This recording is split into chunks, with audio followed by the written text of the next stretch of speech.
पूर्णमदः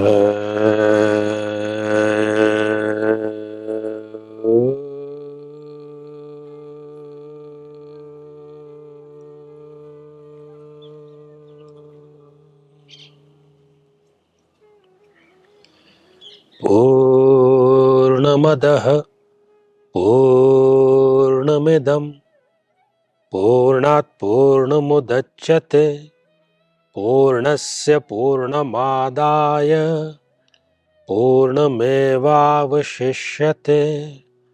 ओम शांति शांति शांति।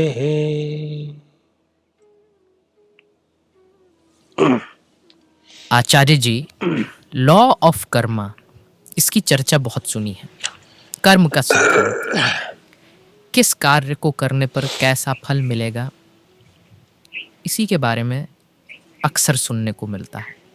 कृपया इसकी सरल व्याख्या करके मार्गदर्शन प्रदान करें।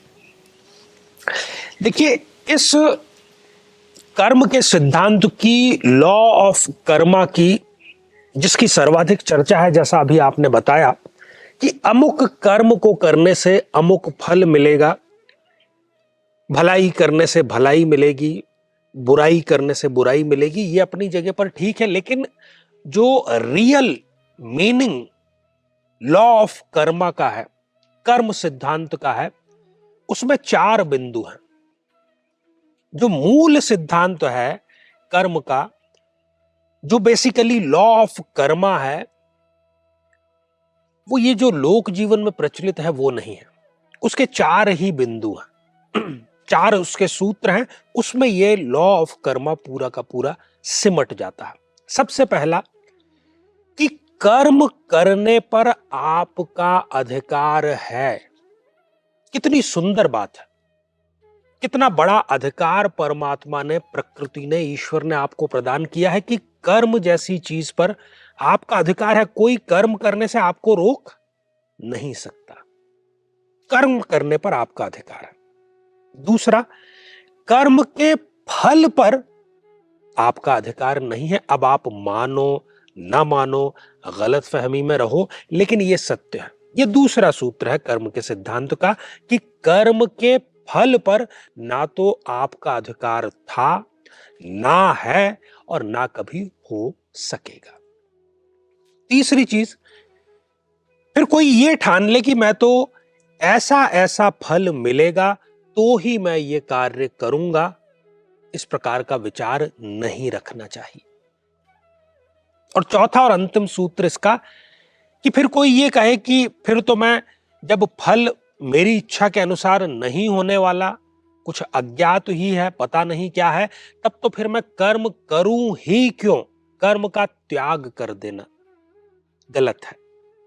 तो ये चारों के चारों सूत्र जो हैं, इसको जब हम एक माला में पिरो लेते हैं तो ये चारों मोती, हम जिसको कर्म का सिद्धांत कहते हैं, वो बेसिकली यही है।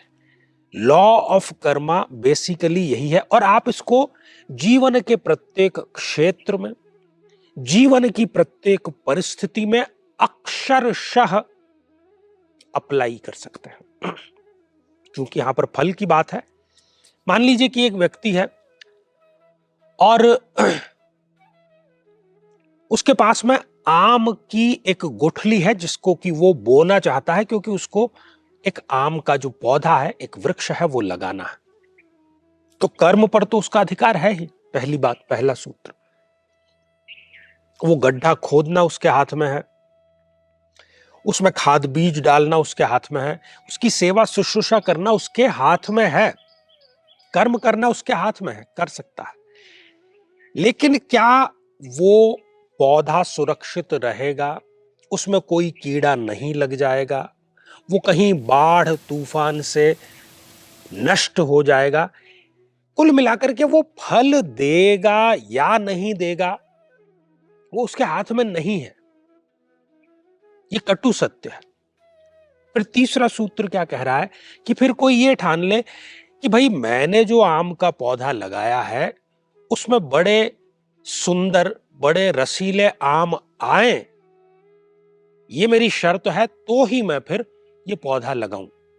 अगर इस प्रकार के सुंदर मीठे रसीले आम ना आए, कुछ बेकार से आ जाएं, तब फिर मैं ये पौधा नहीं लगाऊंगा। इस प्रकार की सोच गलत है। और चौथा सूत्र कि मुझे करना ही क्या है, मुझे जब ये पता नहीं कि फल कौन सा आएगा, कब आएगा, आएगा भी कि नहीं आएगा, तो मैं तो अपने हाथ पर हाथ रख करके बैठ गया हूं, मुझे नहीं लगाना पौधा। ये सोच भी नितांत गलत है।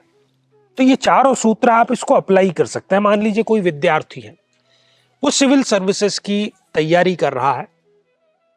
अब सबसे पहला क्या है, उसके हाथ में है, तैयारी करना उसके हाथ में है, जम करके पढ़ाई करना उसके हाथ में है, एक अच्छी रणनीति, एक अच्छी स्ट्रेटेजी बनाना उसके हाथ में है। कोई उसको रोक नहीं सकता।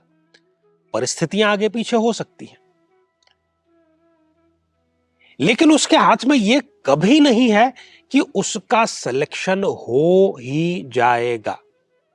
कटु सत्य है।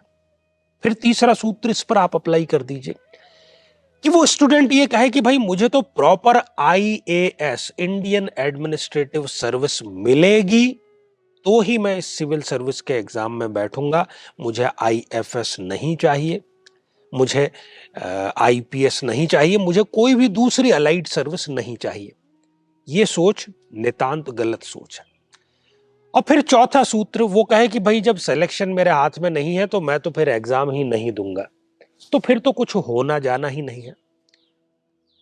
फिर तो वही बात हो गई कि ना रहेगा बांस और ना बजेगी बांसुरी, जड़ पर ही प्रहार कर दिया। तो कुल मिलाकर के जो सूत्र है वो सूत्र केवल इतना सा है कर्म का कि ये चारों सूत्र मिल करके जिसकी आज हमने व्याख्या जानी, वो ही कर्म का सिद्धांत है। अब इसके नाम पर दूसरे जो प्रचलित सिद्धांत है, लॉ ऑफ कर्मा, आप इंटरनेट को खंगालेंगे, वहां पर तमाम चीजें आपको मिल जाती है, लेकिन नहीं, भारतीय मेधा जो कहती है उसमें ये चार सूत्र हैं और उसी का ये परिणाम है। अब इसको जीवन में अप्लाई कैसे किया जाए? देखिए, जानना बहुत आसान है, लेकिन उसको अप्लाई करना उतना ही मुश्किल है, या ये कहें कि कई गुना मुश्किल है, तो ठीक रहेगा मेरे हिसाब से। तो ध्यान के माध्यम से, निष्काम कर्म योग के माध्यम से, अभ्यास प्रशिक्षण के माध्यम से, दीक्षा के माध्यम से, योग्य गुरु के माध्यम से हम इसको संपन्न कर सकते हैं। और ऐसा ही प्रयास यहां आत्म साधना शक्ति केंद्र में हम निरंतर करते हैं। इसीलिए सभी का स्वागत और अभिनंदन यहां पर किया जा रहा है प्रश्नों को लेकर।